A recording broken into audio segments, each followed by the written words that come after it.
It's been a wild 2025. Marinade has really established itself as an institutional staking platform at scale. You're one of the go-to choices for a lot of institutions looking to get into it. We've seen that from the Canary Marinade ETF.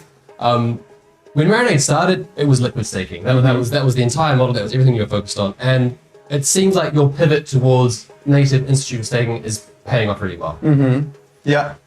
Yeah, exactly. So back when we started completely bootstrapped back in 21, introduced first ever liquid staking, MSOL back then, with the idea to decentralize Solana, to make it ever more censorship resistant, stable for all the things that's going to be built on top of the infrastructure that we love. And then we started with the MSOL and liquid staking, but we saw down the road that many people don't like really the smart contract risk in between. So fast forward today, there is not only one MSOL, there is more than 100 LSTs on Solana. And if you combine them, you get around 10% of all staked Solana. So the pie for LSTs for liquid staking has been growing. While what we saw around 2 years ago is that it's not growing fast enough for us to deliver on our initial mission, which is to make Solana decentralized and censorship resistant so that we spread the stake across as many validators as possible, because you don't get to choose them usually. You go with the biggest ones. Yeah. So that was the whole mission of Marinade. And then because of that, we started with native staking, pretty much targeting this 90% pie of the Solana staking overall. And with that, the whole go-to-market, who we are after, how we distribute the product completely changed. So we needed to undo a lot of things. Brought on board folks ex-Fidelity, BNYM, who's been there on the other side, on the TradFi spectrum, that taught us some things. And then it was because of them and because we adapted as we went, to make sure that fast forward today, Marinade is integrated with Copper, Zodia, BitGo, and other qualified custodian to be announced next month. And then, yeah, the US Sol ETF got approved. And then we were excited to see that Marinade was picked as a staking provider for Canary Capital ETF. So that showed some of the progress of DeFi only, almost this toy that was out there, and liquid staking up there to really serve the institutions, the most regulated entities in the world, which we are excited about. It's remarkable that Marinade was, a hackathon project, several years ago, and it started so small, and now there is a Marinade powered ETF on Wall Street. It's a titanic shift. Where do you go next from that? You've stepped onto Wall Street, you're playing the institutional game. What's the next ceiling to break through? Yeah, that's a good question. So like looking into 2026, we look at the intersection kind of maybe coming a bit back to the roots, as there are still two products at Marinade. There is this native staking, which serves the institutions. It's accessible from the qualified custodians and whatnot without the smart contract risk.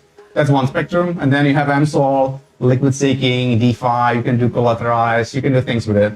What interests us is kind of remove the boundaries in between the two worlds to allow people, even the natively staked, just in time to do things that are only possible to do in DeFi.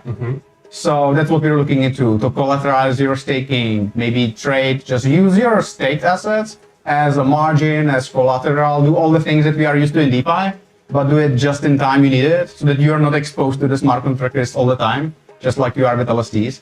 So that's like one spectrum we're thinking. Another one we're looking at, definitely also in this market cycle, is stablecoins and stable rails. Okay. So for us at Marinade, forever and ever, we maximize yield on Solana. At the end of the day, it's not only Solana that the investors care about, so they would split between stables and Solana cyclically over time. So we are looking into ways to bring, again, the best yields to stables as well. So you can expect something like staking on your stables from Marinade in the next coming months. So we're excited about the stable raise a lot. And then finally, I think still distribution. We are not done there. I mean, we are now integrated with all the qualified custodians. The first ever ETF picked us, but there is just much more that we want to do with that and with ETF. So the job's not done. And with Marinade, through this KYC product that we have right now, when we vet the validators, we think that this matches really the institutional standards, so that we are the ones that are fighting for all the community validators on Solana that could not get the distribution. So only the biggest validators get placed there in the ETF, and they get to pick from 4 or 5 different validators. But we are there to be the tooling to help tens, if not hundreds, of the Solana OG community validators to get those flows from the ETF. So that's what excites us, because we've seen those numbers of validators dying over time, and especially recently. So we will do what we can to make sure that we save them and that the chain stays decentralized, and then we help those indie validators alive and running. I want to touch on the validator decline. I've spoken to a lot of people about this. I've interviewed a lot of people about this. One of the core arguments against that is that it's a shift from quantity to quality. We're moving away from simple validators, and we're concentrating into a smaller group of proven independent validators, like you mentioned. Yeah. Would you support that thesis, or do you think that's smoke and mirrors to kind of prop up this idea that we don't need as many validators as we I would agree. We've been saying for ages we don't need to see 2,000 validators for the sake of the number. We would much rather see 1,000, where the stake would be more evenly distributed. We've been saying that for ages and ages. So now it's kind of happening. So yeah, most of the nodes, I think, were just Sybils, and then they were just shut down because they were solely dependent on single source of stake, let's say Solana Foundation. So I find that positive for that. Okay, it's not for the sake of the number. You want to maximize rather the people behind who makes the network, not the number of nodes. So I think from that perspective, I'm fine with that, but there are side effects to it that truly the institutionalization and ETFs and DATs and everything, everyone just runs it internally. So they don't look as much on the existing validators to support it, the delegation. So there are some side effects where even the true OG indie ones, they have a hard time truly right now because the people just move the stake to their own proprietary validator. And that's what we would like to improve over time, so that you truly get the best staking rate through, say, Marinade or the validators, and you are not forced to build your own validator. If it's only purely for the economics, it shouldn't be the case, because we don't believe that the new institutions or DATs will technologically meet the OGs on Solana that we've been running it for years. So we would like to find a proxy, a nice funnel to make it easy for the institutions to get the yield without running the infrastructure themselves, because then they can delegate to those that need it and run it really well. That's a beautiful balance. And you know, you're kind of like a Solana OG DeFi. So to see you actually have this success with the institutions, I think it's great. Yeah. And you're also able to pass that down to the OG validators that need it. Yeah. And that have been doing a fantastic job, because it seems like not all of them have. Yeah, exactly. Yeah, I mean, the whole Canary Capital ETF, they are using a product called Marinade Select, which is completely like KYC validators, no Sybils. We know who the counterparty is through a third-party vendor that does the KYC. And it is them. It is the community validators that get the stake from someone like Canary Capital ETF, which is awesome to see. And we want to grow it. So there are now more validators applying to the program. So we are targeting, let's say, 80 to 100, maybe KYC validators. So those are the true OGs out there that we would love to support to make sure. And then institutions, they wanted to. They are coming to Solana not only to make money, but also they believe in the decentralized ethos of the network, right? Then that's what separates Solana, the blockchain, from something like a private database. So they love the concept for making it decentralized, not only because of the ethos, but also because it's diversified yield. So it eventually makes them more money. It's just like with S&P 500, like you are not going to bet on one stock only. You're rather spread your portfolio across many. That's exactly what Marinade does. So Marinade Select, if we're synthesizing, it's kind of an index of Solana's most curated, most select, most trusted and reliable validators. Exactly, without any smart contract risk. Yeah. And so that kind of represents the institutional leg of Marinade. Native staking is the more kind of DeFi native leg. You have got a foot in both worlds. So I'm curious to understand what your position is on the shift we're having from, you know, pure DeFi, DGens on-chain, you know, breaking down permissionless systems towards this institutional TradFi angle. With a leg in both worlds, how do you navigate this transition, and why is there such a disconnect between the people who have been using Solana for years and, you know, the suits basically that are marching in now? Yeah, and that's a good one. So we've been running permissionless delegation for years. A year ago, when we got into institutions, it was like a heartbreak. Oh, you don't know who the validators are? Oh, that's a no-no for us. They can be running from different countries, different jurisdictions. It can be one entity running 10 validators. You don't really know in this permissionless, blockchain. So that's why we came up with the idea of Marinade Select KYC validators.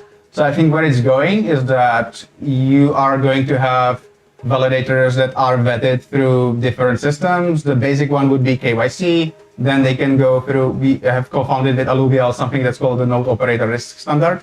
on Solana, which is like a stock 2 for validators, so that you know that they operate well.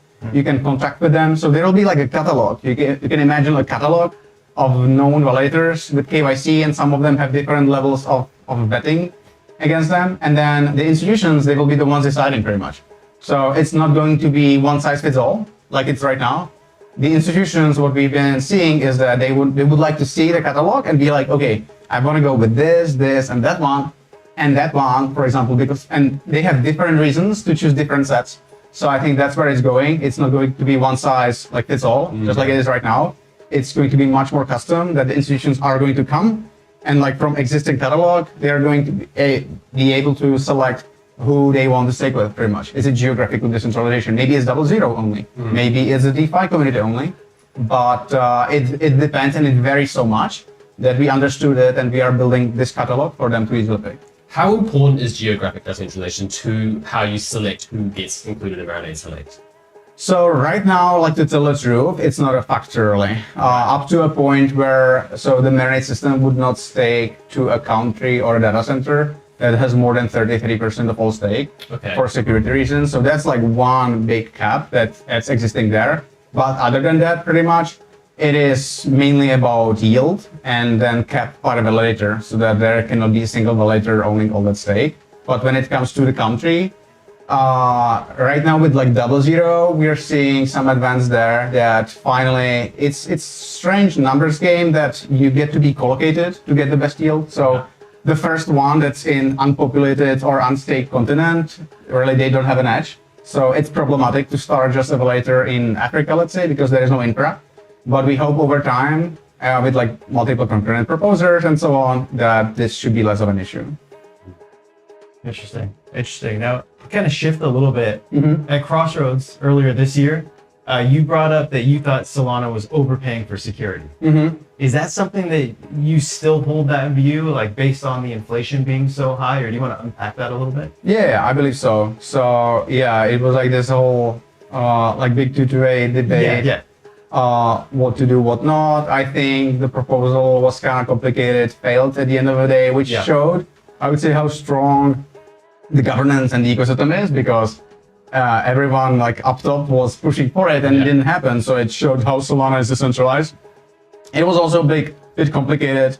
I would say so. Right now, what Helios came up with, just pretty much accelerating the disinflation rate.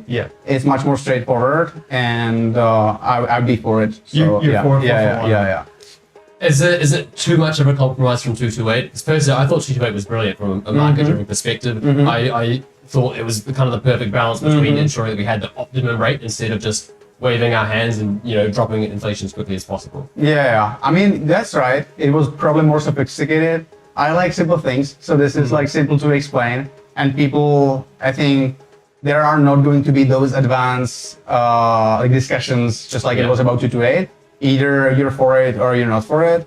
And then you could also adjust as you go. It's like nothing that you could possibly take back, so you can also adjust.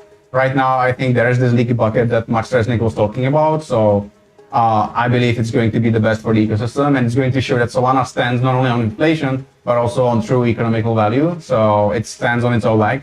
And then, I'm excited for this to move forward and hopefully to get voted.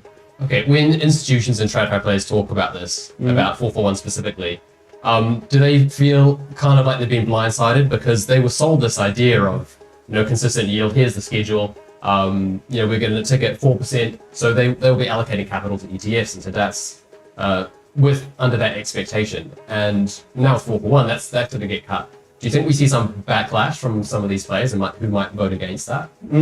Quite possibly, and we'll need to see if it gets voted. But we are there, like US Sol ETF, it's done. It's hard to get undone. So we'll all adjust. And then some of the investors, as you said, might go in because of like the basis yield opportunities and so on, of the yield itself. But some of it, I would hope, got in because of they believe in Solana. So that the asset as it is can do much more. So the difference between 4 to 8% on the asset shouldn't draw them back from investing into Solana. So I would hope that maybe some of them would like to see that it truly stands on this real economical value and not on inflation that only dilutes and creates this leaky bucket where people truly need just to sell their inflation rewards to pay for taxes and so on. Yeah. What do you think are the implications if it does pass? Just a lower staking rate for them, or? Yeah, I would believe so. So maybe just like with 228 before, maybe it might push more people to explore DeFi because like standard classic staking would not be yielding as much as it was. Now, if they push out of staking, then it's kind of like balance it out. So it not only depends on like inflation rate, it depends on how much SOL is staked. So yeah, I think the market will figure it out. But I think we're going to fix this leaky bucket. So I'm hopeful overall. Yeah, us too. Do you have any hot takes on DATs versus ETFs? Because it seems like the ETFs have been performing very well lately, where maybe DATs not so well. Yeah, it's a tough one. Like that's kind of from the ETFs. I think it was interesting to see. Well, the ETFs were not done so many DATs. At some point I stopped counting because there were just too many of them. And then we were discussing saying for months that there will be some consolidation most likely happening when the market shifts. Yeah. So I think that's where we are, and the strongest survive as it should be on the market. So I think both of them have their place on Solana. I mean, recently like Rockaway and Soulmate, so you can still see stuff happening in there, which are going to be exciting. So only that's for the sake of just the treasury. I'm not quite sure, but someone like Fork or Soulmate that bring, or Soul Strategies that brings something to the ecosystem, build something on top of it, not just the treasury strategy. Is going to be very exciting, and there's still going to be a place for them. I would hope. Yeah. Yeah, we've got Soulmate coming on too, so we're excited to talk to them. Do you think that there's any like systemic risk associated with some of these DATs on Solana? Like at some point, do they unwind their SOL position, or what's your take on that? Yeah, possible. Like to tell the truth, I'm not that deep in it, but it's kind of like the same with MicroStrategy or like over at Bitcoin. It's like this black box. Okay, what will happen with all that and with how they borrow against it and so on, how they pay it out. So there's this whole mechanics that I don't fully get, but I think there can be risk out of it when we unwind, when we shift the cycle. Yeah. So I guess we'll get to see, we'll learn from it, and then hopefully the next time we do better. I just hope that as many retail investors got into it, they will not get burned to a level that they will not do it for the second time. That's what I'm. I hope that's not going to happen. That's what I'm worried about. Yeah, us too. One thing that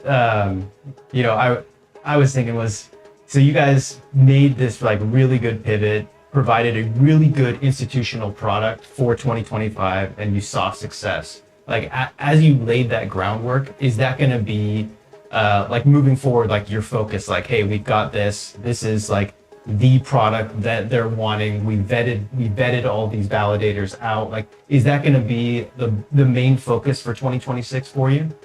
I would say it's going to be a big part of it. Yeah. So for us, it's this Trojan horse almost that we are putting institutions, we are bringing them to Solana by the most risk-averse thing that they can do. Okay, they get the yield on staking in the most safe, secure way through the places they are used to.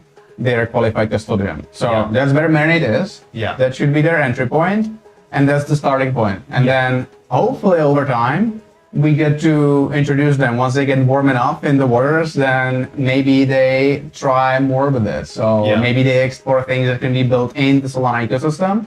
So like I said, we would love to make sure that those two sides kind of talk with each other. Yeah. And through this classic native staking, we would like to introduce them to the rest of the Solana, even DeFi ecosystem. Yeah. Once they are ready. So like step by step, warming it up. So that's what excites us, to make sure that people don't think about liquid or native. Yeah. It should be the safest way how you stake on Solana. Yeah. And then on top of that, the moment you need it, almost just in time, you do stuff with DeFi, you borrow against it, you trade, you open positions, and those kind of things. I think that's interesting, like seeing them get more into DeFi. Is that something that you see like them wanting, or is that something that would like you think it's the next step, like the logical next step? I mean, I was surprised how that's like, Forward Industries and the others like you would, since that's publicly traded company at the end of the day, but they are very advanced when it comes to using the DeFi strategy. So I was surprised that they are way ahead. Yeah. They are much more on the risk side of things when you compare them to classic ETFs. So I would say it's happening already. It's happening already.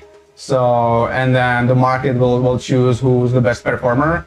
And if you're stuck with some classic rigid way of just holding Solana even without staking, you will not get the market did much. So I think it's going that direction to explore safely, secure first, because for the institutions it's like compliance, security, and then yield. They think like kind of other way around as retail or as us, the DeFi native people, but eventually they'll get there. And the whole boundaries between CeFi and DeFi is going to merge.